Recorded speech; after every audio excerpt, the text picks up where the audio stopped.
This transition is happening. We don't have any control over it. We just need to adapt and respond. And the time for us to be proactive about it is running out because it's something that's been happening, over the last 10 years or so. And it's really gaining momentum on a daily basis now. So trade unions at this point in time, I would say, they aren't really coming to party. And I think they should be advocating for new sectors that are going to emerge. Their role should be looking at what sectors are going to come out or are coming out by running their own studies as trade unions, as representative of workers in the employment sector. They should be contributing towards supporting the government in looking at what economic sectors are emerging. Hello and welcome to Earthcast, a platform for discussions about bridging the resource gap between people and planet. I am your host, Olivia Taylor, or Olivia Earth on the socials. I have the privilege of interviewing a series of changemakers, thinkers, and disruptors, and asking them about their fields of interest.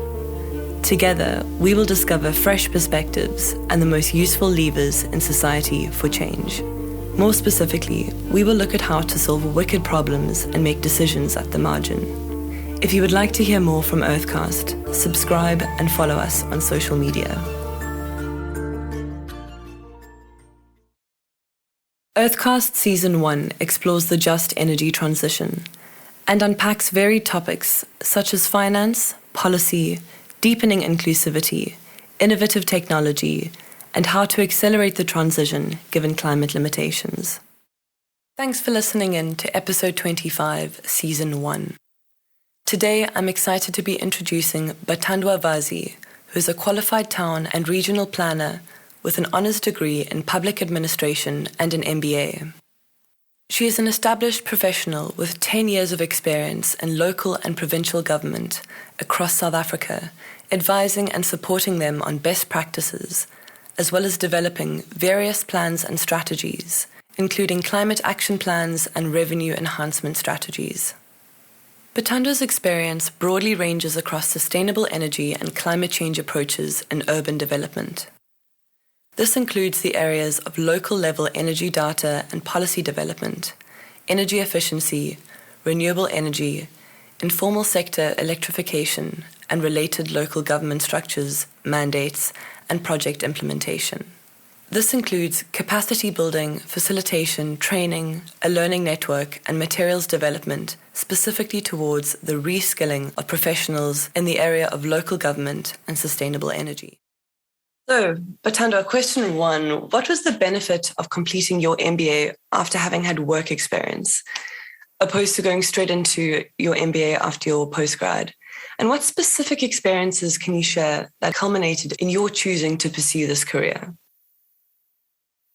Thank you, Olivia, and thanks for having me. I guess the benefit of having to do a master's degree after you have had some experiences that, going through the content,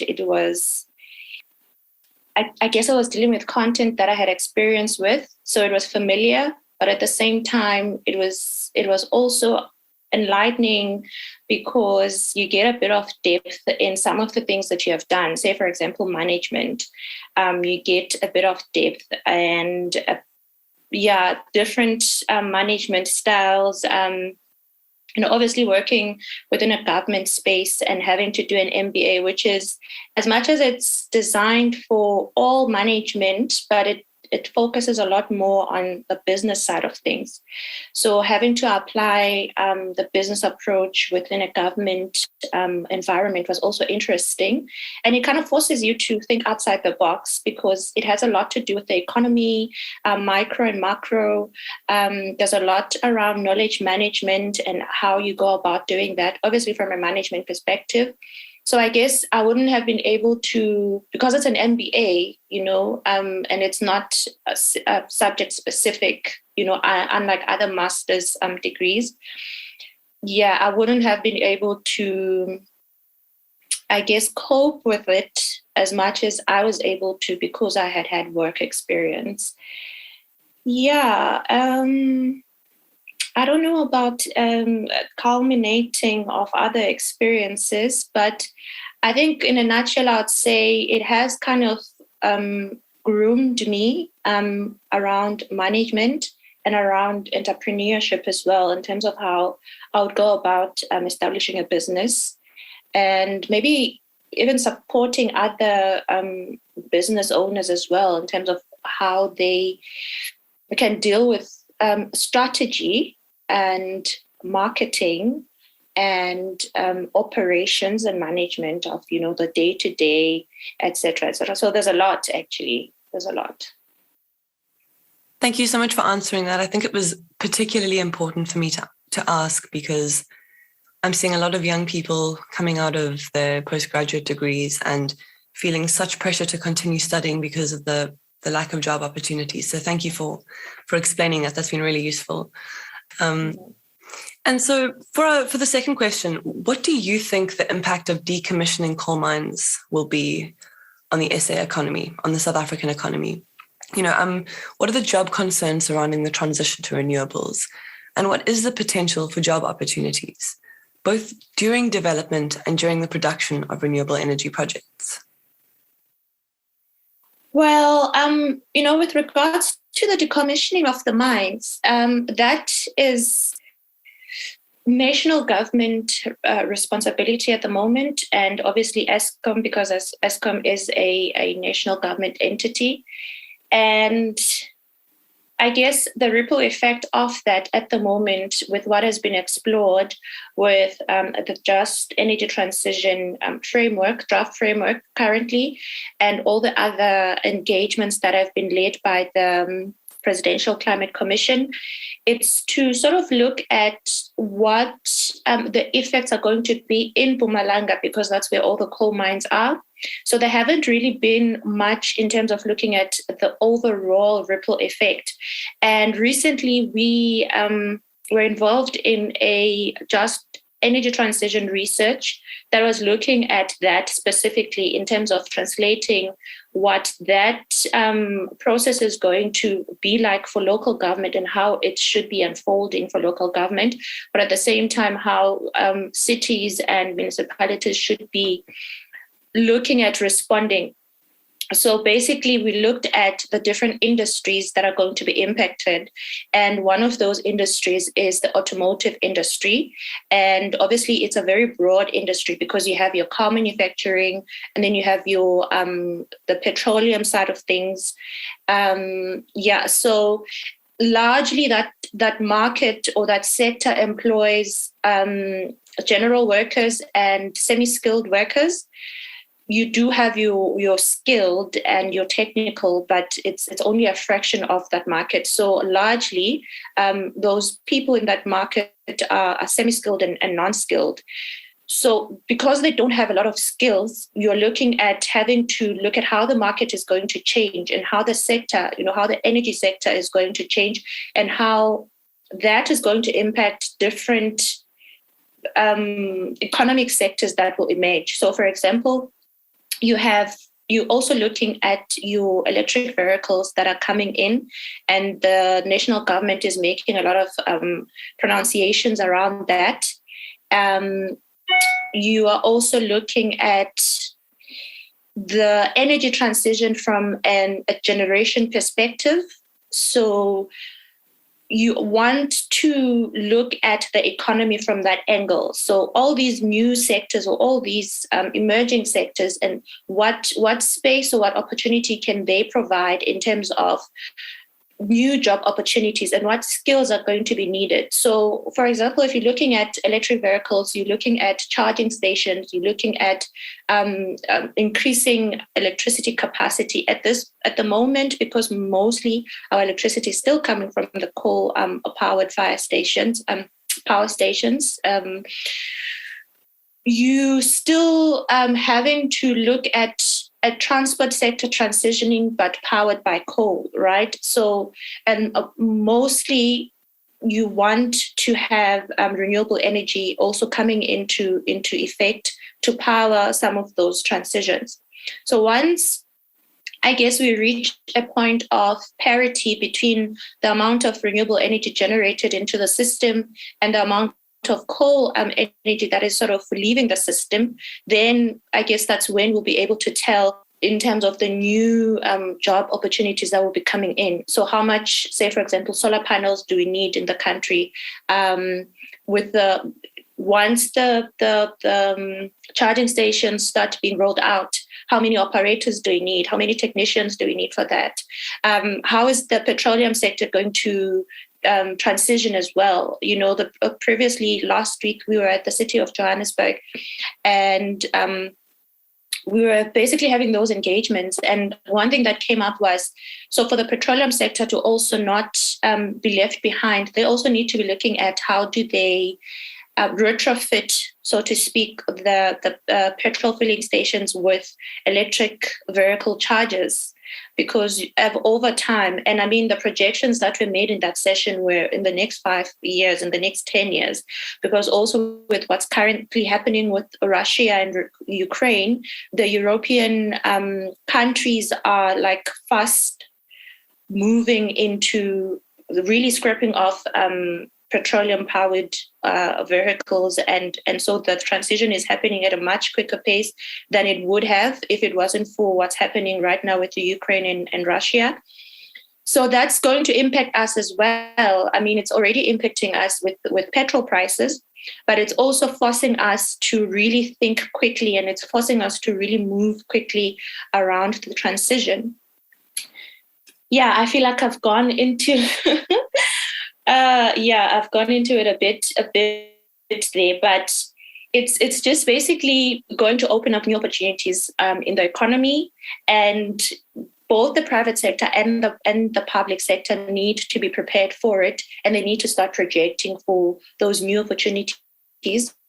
As well as bringing in the private sector, for example, with those sectors that are going to be affected, your automotive, petroleum, and any other, to start thinking about reskilling their employees and looking at what skills are going to be needed, so that a lot of jobs that are projected to be lost aren't necessarily lost at the amount projected, but rather you have a transition both from an energy perspective, economic perspective, but also at a job perspective or employment perspective. Thank you so much for explaining that so succinctly and managing to go into such depth as well. And I hear that perhaps you are quite optimistic about this, which is good, which is really reassuring. I guess we don't have any other choice but to be optimistic. The effect is going to be there, especially for Mpumalanga, because having been there just recently as well, you can see how their economy is really centered around the coal mines that are there, because there's a lot of the power stations, the Eskom power stations. I think their head office is also centered there. So you can see how the economy has really developed around those mines. So it's really imperative for Eskom to really think about it very, they need to be very careful and about how they move in terms of the decommissioning process. And also with the decommissioning, it is in the integrated resource plan, the 2019, which was projecting, decommissioning to happen at a gradual pace. And I guess looking at your 2030, 2050 scale.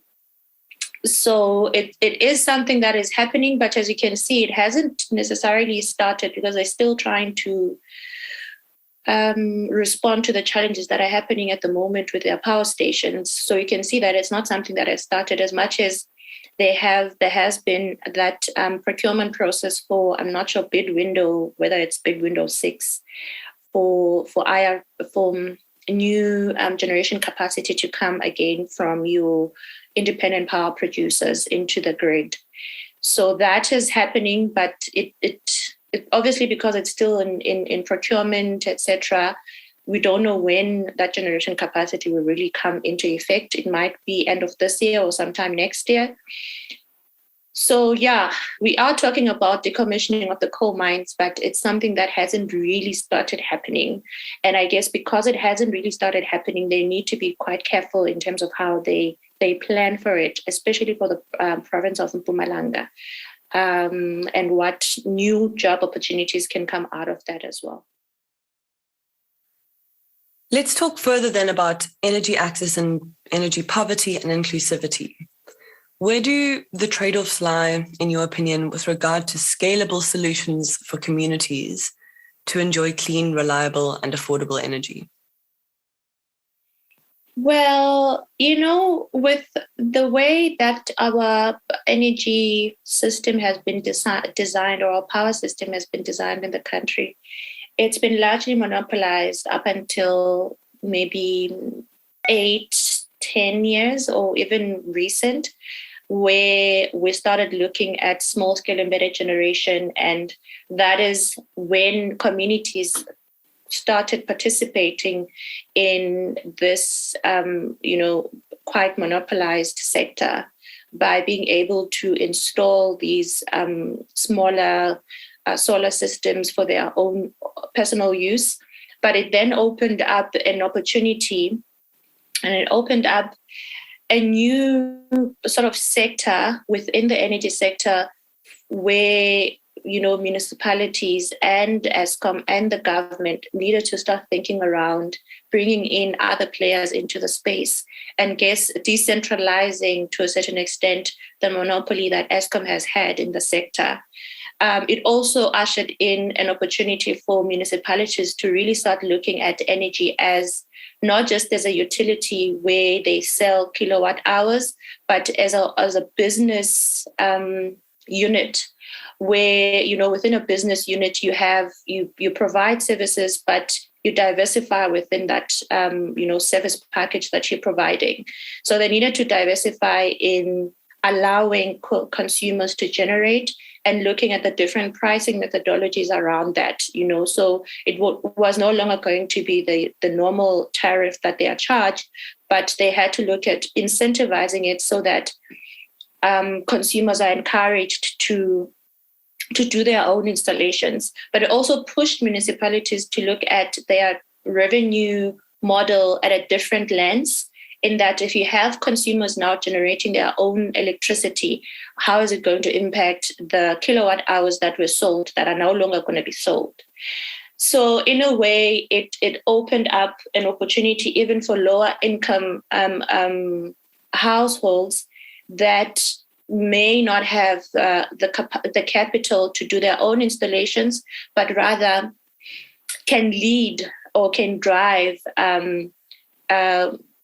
engagements around being included in, the embedded generation part of, the energy sector at local level. So municipalities now starting to generate their own electricity at a local level is also opening space for them to engage communities with,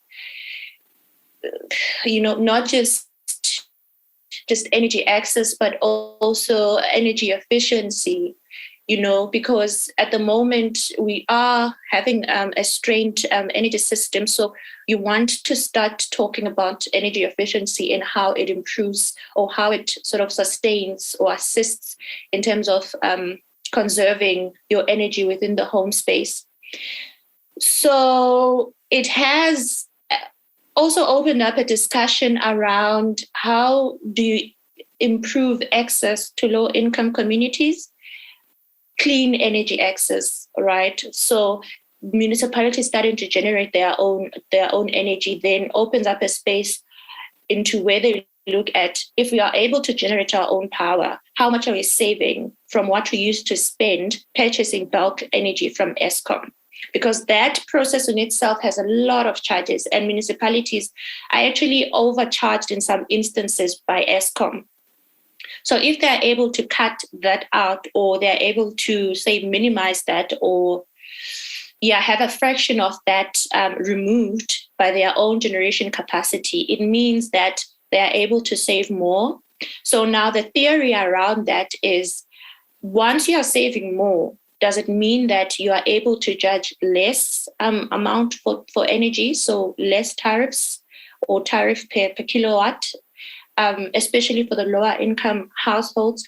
Do you also look at cross subsidies with your higher income households that are, say, not necessarily getting off the grid, but they are also providing their own generation capacity within their homes, whether it's their homes or their businesses?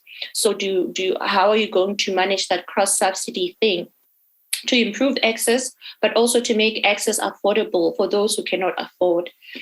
But also now, what's emerging is, your community-owned energy or community-led, socially owned energy, where communities are sort of coming together to look at possible models and approaches where they can advocate and lobby for the government and for the municipalities to really push around developing, I'll say, mini grids within their own communities. So basically just building onto what's already been happening, but having a community focus, a community angle to it, where they are now going to drive for the municipalities to really look at having these small systems or medium-sized systems of up to 100 megawatts installed in their communities. And in what role are they going to play in that whole process? Are they going to be shareholders? Are they going to be partners?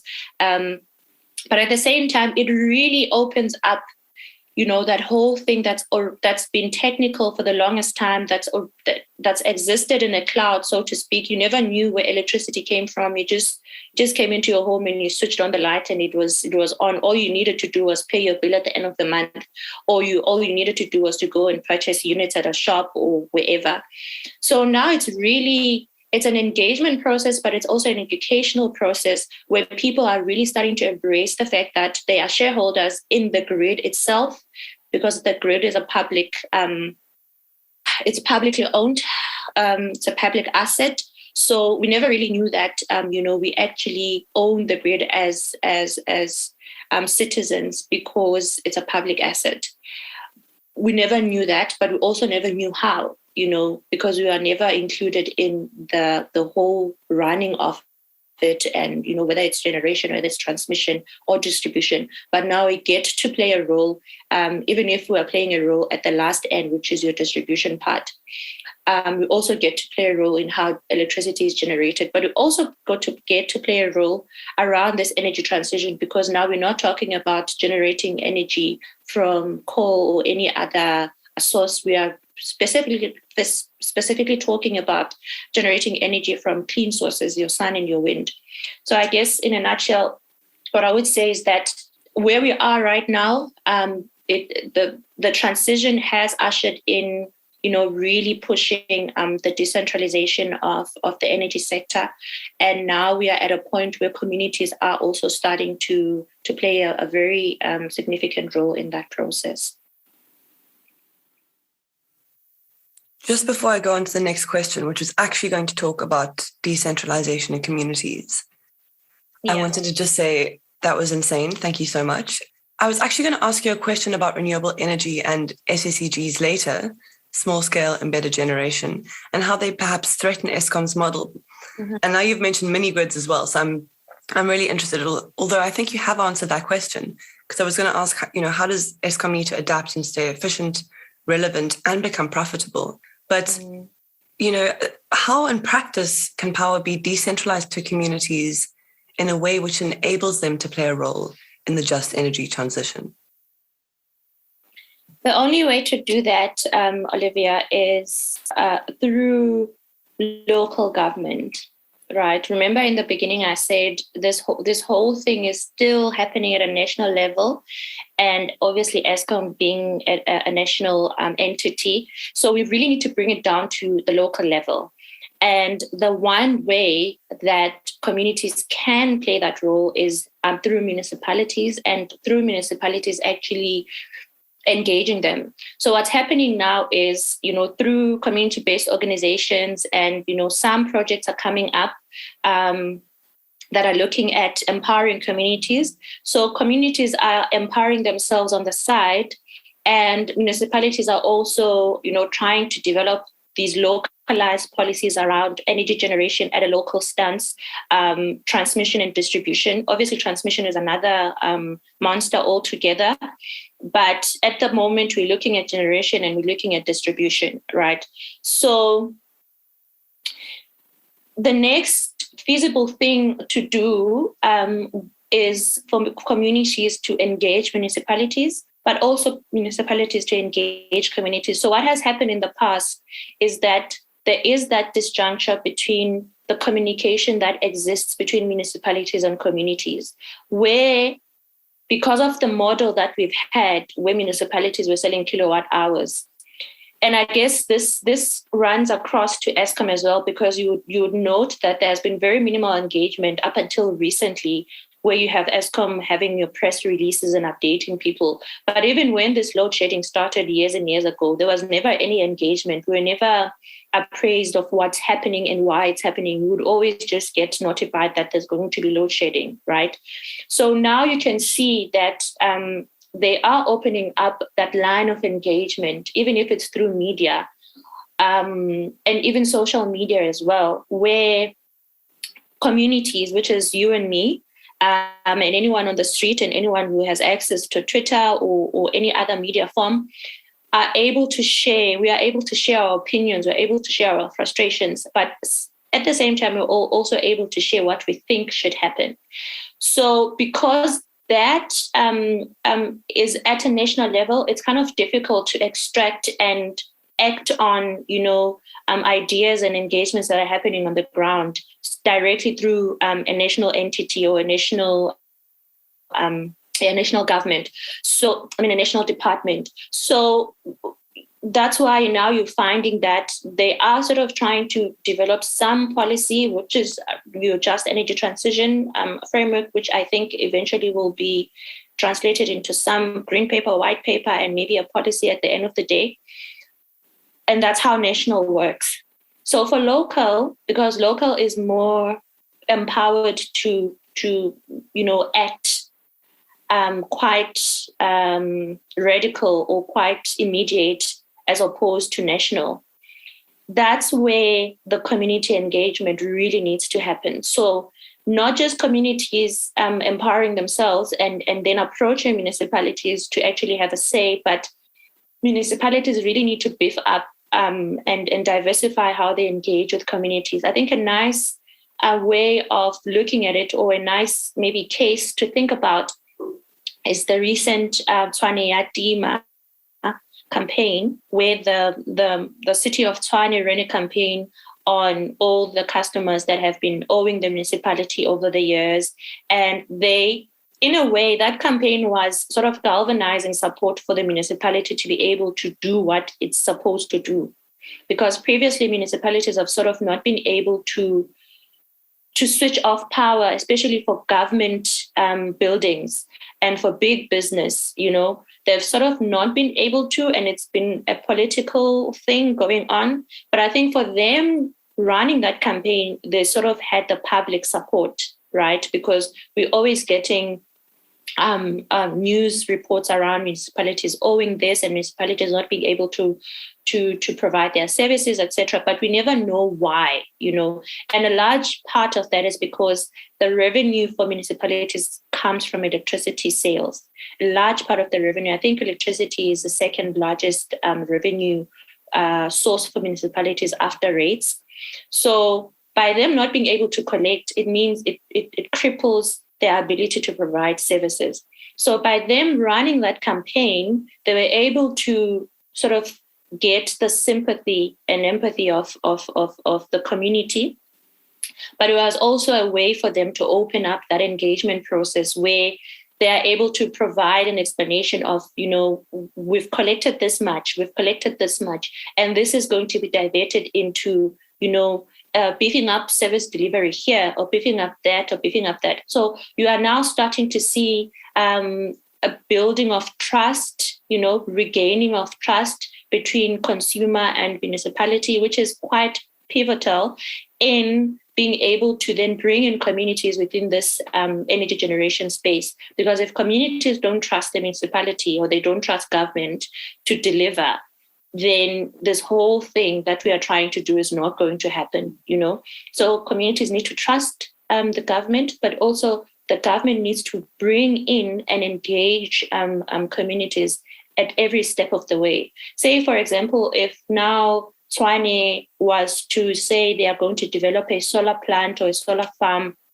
somewhere in S1E or somewhere in the township, because there's already that medium of communication that has been opened up, they could still run another campaign to educate the community around what this solar plant is about, how much capacity is going to bring into the local grid, what impacts is it going to have, et cetera, et cetera. So now you're starting to see the municipality bringing in communities. There's various ways that could go. They could invite communities to community meetings to engage with them, and for communities to raise their concerns, etc. So basically what I'm saying is you need to open an engagement channel between the two parties.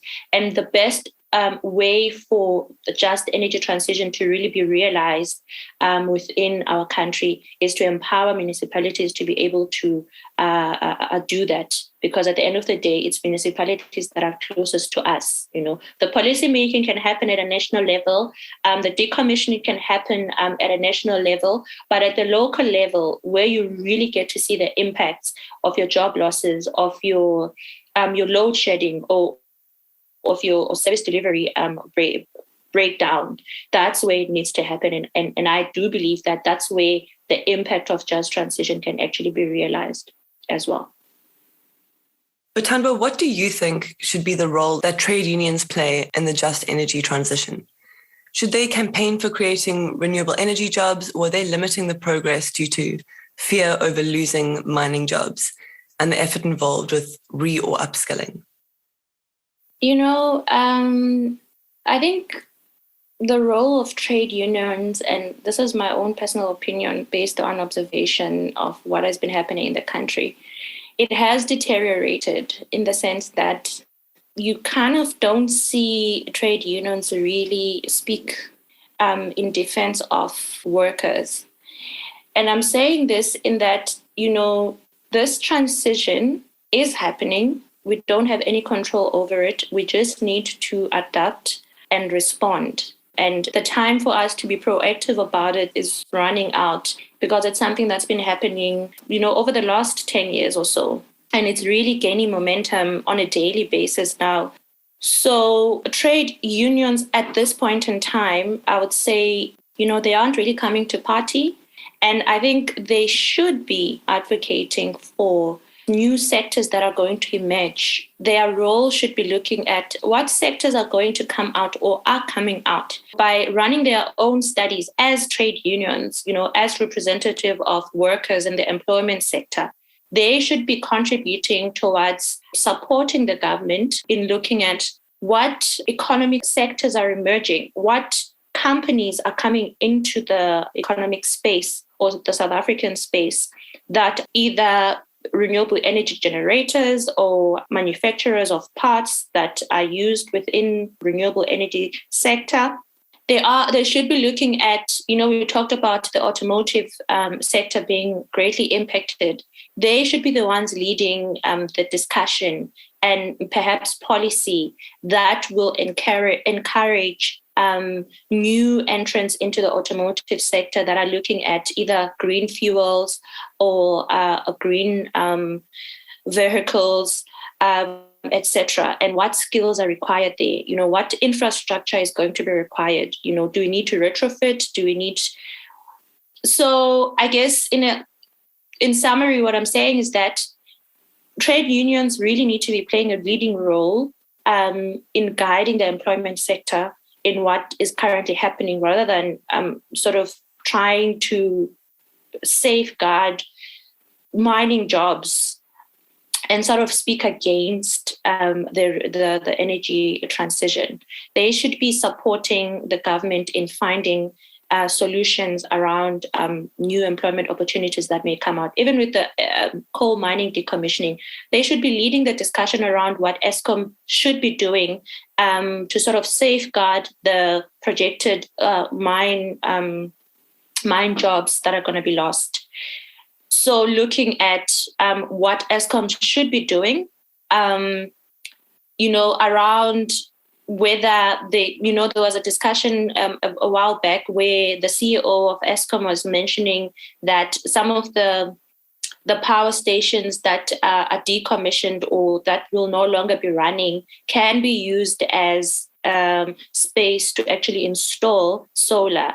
And I don't know whether they were embarking on a feasibility study of how much solar can actually be installed there, or how much solar panels can be installed there, and how much capacity can be generated, and what spaces are around those power stations can be used, So there is a lot that can be looked into and that can be done that should be led by the trade unions.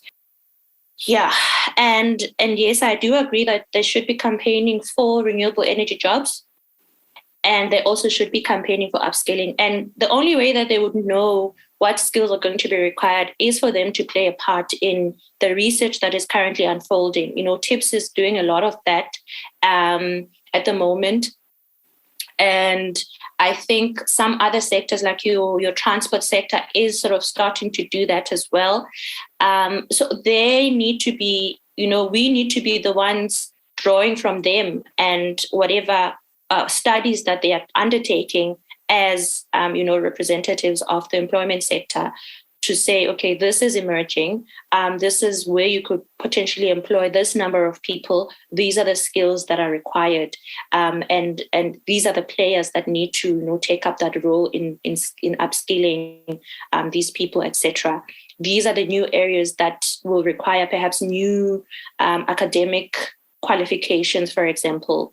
I strongly believe that IT and anything that relates to technology, whether it's artificial intelligence or augmented reality, etc., is going to play a really big role in terms of the future that we are going into.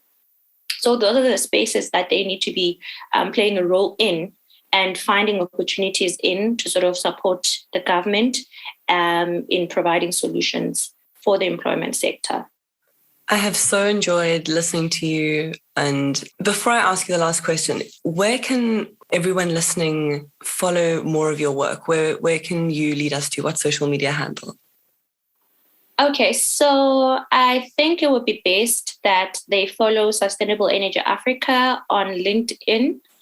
But for more information around, climate action response, mitigation, which is your renewable energy, the energy transition, and many other exciting projects and programs that are currently unfolding in the country that my organization is currently leading and partnering with other significant organizations as well in the country. So they should follow the LinkedIn handle. And I think from the LinkedIn handle, they'll be able to access the website. There is also a few resource portals that we have. There is Urban Energy, and I think it's urbanenergy.org.za, where they can access a lot of information around, your climate action, climate mitigation, renewable energy, the capacity that's currently happening, capacity building of, your municipalities, and some of the projects that involve communities and the just energy transition. Yeah, but in my personal capacity, people can follow me on Twitter. It's called The Music Binger. And on LinkedIn, I'm Bathandwa Vazi. So for anything that has to do with, content, professional content that I currently do in my workspace, they should follow me on LinkedIn. And anything else, it's on Twitter. Thank you so much. So, last question. Given your expertise, what question should I have asked you? Wow. I actually think you have asked me everything, you know. Perhaps we could have talked about, how the just energy transition fits into the climate action planning that's also happening in the country. How is that happening? Especially considering the fact that we are seeing climate impacts in KZN. KZN is the recent of many climate impacts that the country has experienced. The long-standing drought that, even Cape Town was affected by not so long ago was a climate impact, climate change impact. There's been other flooding occurrences that have happened in not so long ago in the country along the coast. So it just basically says a lot in how, everything else that we've discussed really goes back to where the country is and where everyone is in terms of their climate change knowledge and what it means for us. A lot of people talk about multinational organizations playing a role in the emissions that are basically causing all these climate change impacts and weather impacts that we are experiencing. And that at an individual level, there's only so much we can do. But it also doesn't change the fact that we need to educate ourselves, we need to educate our communities and our children, and how important it is that we transition into cleaner energy, because then we are going to be reducing the amount of emissions that are released in the atmosphere and hopefully reversing, the climate change impacts that we are experiencing now by reducing the increasing temperatures. So if we are able to do that, then I think the bigger discussion on just energy transition, everything else that we've talked about, finds a space, it finds a source, it finds its roots. So we are able to understand where it's all coming from and where it should be going. Thank you for joining us today. If you enjoyed what you heard, please subscribe, rate, and leave a review. Next episode, I will be asking more creatives and intellectual disruptors about making decisions at the margin. See you next time.